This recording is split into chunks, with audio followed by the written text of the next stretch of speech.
Good evening, everyone. I am Dharti, your educator. Welcome you all on the platform of Global Online Classes. तर विद्यार्थी मित्रांनो, आजच्या व्हिडिओमध्ये आपण MHBSc नर्सिंग CET एक्झाम 2025 या एक्झामसाठी नर्सिंग ॲप्टिट्यूड या सेक्शनवरती काही अजून MCQ क्वेश्चन बघणार आहोत. तर विद्यार्थी मित्रांनो, व्हिडिओ शेवटपर्यंत नक्की बघा. हा व्हिडिओ तुमच्या एक्झामसाठी नक्कीच फायदेशीर ठरेल अशी माझी गॅरंटी आहे. तर जे स्टुडंट्स आपल्या चॅनलवरती नवीन आहेत त्यांच्यासाठी मी सांगू इच्छिते, जर तुम्ही MHBSc नर्सिंग CET एक्झाम 2025 या एक्झामसाठी प्रिपरेशन करत असाल तर तुमच्या प्रिपरेशनसाठी ग्लोबल ऑनलाईन प्लॅटफॉर्मने कम्प्लीट कोर्स लॉन्च केला आहे. त्यामध्ये तुम्हाला full syllabus, live video lectures मिळतील, रेकॉर्डेड लेक्चर्स मिळतील, 50+ फुल सिलेबस टेस्ट सिरीज मिळेल, त्यासोबतच 2000+ MCQ क्वेश्चन बँक आणि फुल सिलेबस नोट देखील मिळतील. ह्या सर्व गोष्टी तुम्हाला फक्त 3000 रुपयांमध्ये आणि एकाच कोर्समध्ये अवेलेबल करून देण्यात आल्या आहेत. अजून काही कोर्स बद्दल माहिती हवी असेल किंवा कुठल्याही प्रकारचे डाऊट्स असतील तर मी स्क्रीनवरती 2 नंबर दिले आहेत, त्या नंबरवरती तुम्ही कॉन्टॅक्ट देखील करू शकता. आता हा कोर्स ऍक्सेस कसा करायचा, तर त्यासाठी ग्लोबल ऑनलाईन ऍप्लिकेशन प्ले स्टोअरवरती जाऊन डाउनलोड करा. त्यानंतर ऍप्लिकेशन ओपन करा. ऍप्लिकेशन ओपन केल्यानंतर नाव आणि नंबर एंटर केल्यानंतर तुम्हाला असा इंटरफेस समोर येईल. इंटरफेसच्या पहा डाउनवर्ड साईडला स्टोअर असा आयकॉन असेल, त्यावरती क्लिक करा. त्यावरती क्लिक केल्यानंतर तुम्हाला कोर्सेसचा पेज दिसेल. कोर्सेसच्या पेजच्या सर्च बॉक्समध्ये तुमच्या कोर्सचं नाव टाईप करा. BSc नर्सिंग असं टाईप केल्यानंतर तुम्हाला खाली BSc नर्सिंग CET एक्झाम 2025 असा कोर्स दिसेल. तो कोर्स ओपन करा आणि तो कोर्स एनरोल करा. त्यानंतर कोर्सेसच्या सर्व गोष्टी तुम्हाला ऍक्सेस होतील. ओके, चला आता प्रश्नांकडे बघूया. फर्स्ट आहे पहा प्रश्न, the mainstream of the behavioural sciences are. Options आहेत सायकोलॉजी, नंतर आहे सोशिओलॉजी, नंतर आहे अँथ्रोपोलॉजी आणि नेक्स्ट आहे ऑप्शन ऑल, म्हणजे तिन्ही ऑप्शन करेक्ट. तर इथे करेक्ट ऑप्शन येईल option D, all of the above. तर सायकोलॉजी म्हणजे काय, स्टडी ऑफ ह्युमन बिहेवियर. नंतर आहे सोशिओलॉजी, सोशिओलॉजी म्हणजे study of human society. Anthropology म्हणजे study of human behaviour plus mental process और मेंटल बिहेवियर ऑल्सो. ओके, म्हणून इथे करेक्ट ऑप्शन काय येईल option D. Okay, next option पाहू. Psychology is the study of activities of the man relation to his environment. This statement is given by. Options आहेत पहा, Woodworth, Skinner, Sigmund Fred आणि fourth आहे Anna Fred. तर इथे correct option येईल option A, Woodworth. Psychology is the study of activities of man in relation to his environment. This statement is given by Woodworth. Okay. Next question बघू. The condition of mental indecisiveness is, options आहेत पहा, A frustration, B conflict, C unconscious behavior, D all. इथे correct option आहे option बी, म्हणजे conflicts म्हणजे संघर्ष. आता फ्रस्ट्रेशनचा अर्थ माहिती आपल्याला. फ्रस्ट्रेशन म्हणजे एखाद्या गोष्टीचं खूप जास्त बर्डन किंवा निराशा. ओके, जेव्हा आपण एक्झाम आपल्या ज्याने एक्झामचा अभ्यास होऊ शकत नाही तेव्हा आपल्याला फ्रस्ट्रेशन होतं, तर ती कंडिशन. तर आता इथे करेक्ट ऑप्शन येईल B, conflict is the condition of mental indecisiveness is conflicts. Okay, next question पाहू.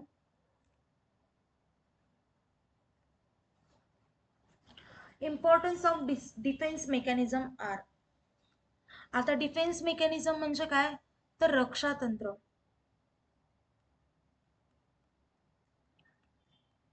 ओके, तर आता इथे काय म्हटलंय, रक्षातंत्राचं महत्व काय आहे. ऑप्शन्स आहेत पहा, protection from frustration and conflict, next आहे स्ट्रेस रिडक्शन, थर्ड आहे असिस्ट इन ऍडजस्टमेंट, डी आहे ऑल. तर रक्षातंत्राचं काम काय असतं, तर ऑल ऑफ द अबाव हे सगळे कामाचं काम आहेत रक्षातंत्राचं. हे सगळे इम्पॉर्टन्स आहेत रक्षातंत्राचे. ओके, तर आता protection and from frustration and conflict म्हणजे काय, जी निराशा किंवा भांडण आहेत त्यांच्यापासून प्रोटेक्ट करणं. नेक्स्ट आहे स्ट्रेस रिडक्शन. स्ट्रेस रिडक्शन म्हणजे स्ट्रेस कमी करणे. असिस्ट इन ऍडजस्टमेंट म्हणजे ऍडजस्टमेंट करण्यासाठी हेल्प होणे करणे. त्यामुळे ते हे तीनही गोष्टी डिफेन्स मेकॅनिझमचं इम्पॉर्टन्स आहे. सो इथे करेक्ट ऑप्शन येईल option D. Okay, next question पाहू. The person, instead of accepting of his faults or shortcoming, finds some excuse for those. Defense mechanism is. आता इथे काय म्हटलंय, एखादा व्यक्ती जो स्वतःच्या चुका एक्सेप्ट करत नाही तर त्याच्यासाठी एखादा एक्सक्यूज तयार ठेवतो. तर हे एक डिफेन्स मेकॅनिझम आहे. तर ते कोणतं आहे, तर हे प्रोजेक्शन आहे. ओके, इथे करेक्ट ऑप्शन येईल ऑप्शन बी, प्रोजेक्शन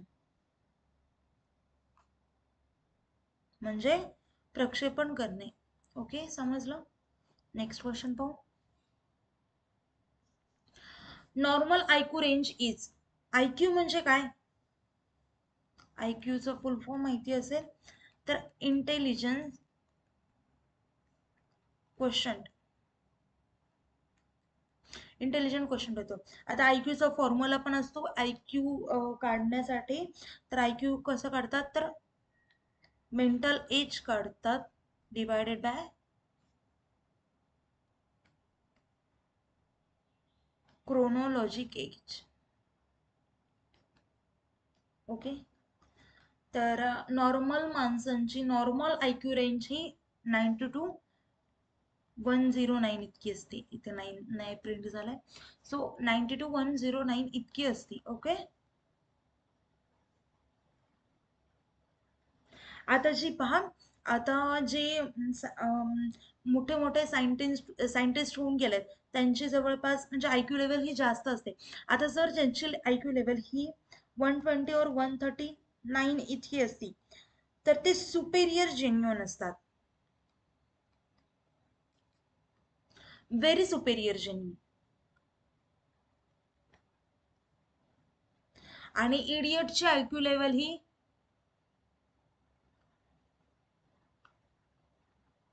पहा, आणि इडियटची आयक्यू लेवल ही 0 to 20 इतकी असते. ओके, नेक्स्ट क्वेश्चन पाहू. In which type of family there is consisting of husband, wife and their children. आता पहा, वेगवेगळ्या टाईपच्या फॅमिली असतात. Nuclear family, single family, joint family.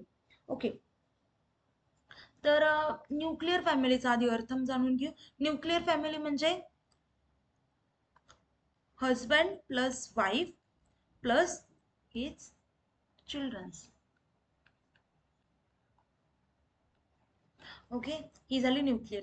Single family म्हणजे तो सिंगल राहतोय. ओके, नंतर आहे जॉईंट फॅमिली म्हणजे husband plus wife plus childrens plus grandfather grandmother.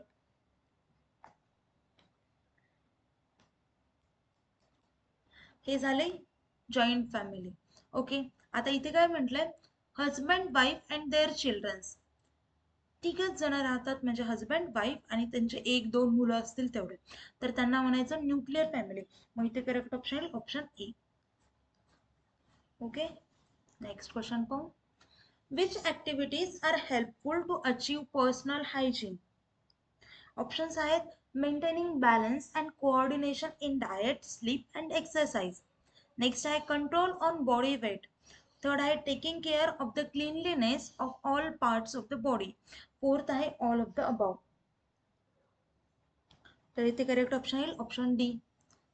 Obvious आहे, पहा तिथे काय विचारलंय, पर्सनल हायजीन मेंटेन करण्यासाठी कोणत्या ऍक्टिव्हिटीज गरजेच्या आहेत किंवा हेल्पफुल असतील. Maintaining balance and coordination in diet, sleep आणि एक्सरसाइज.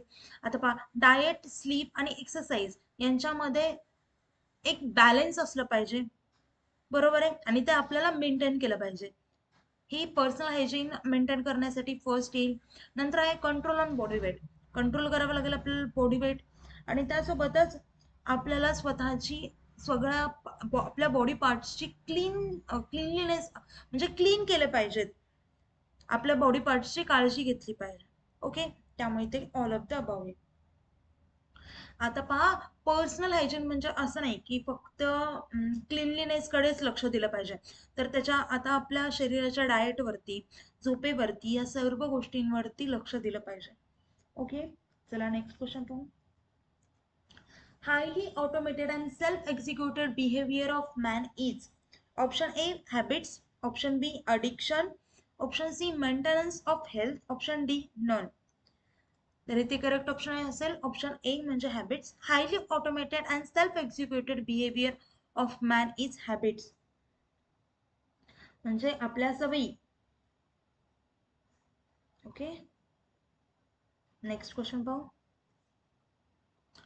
हर्ड इम्युनिटी इज, आता पहिले 4 ऑप्शन्स आहेत. Immunity level exhibited by a group of individuals or community to a particular disease.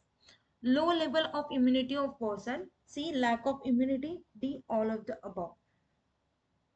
तर इथे करेक्ट ऑप्शन आहे ऑप्शन ए, ते म्हणजे herd immunity is immunity level exhibited by a group of individuals or community to a particular disease. Okay, चला. तर विद्यार्थी मित्रांनो, आता व्हिडिओ इथेच थांबूया. काही डाऊट्स असतील तर मला कमेंट डाऊन करा आणि व्हिडिओला लाईक करा, चॅनलला सबस्क्राईब करा. थँक्यू. Nice day, bye.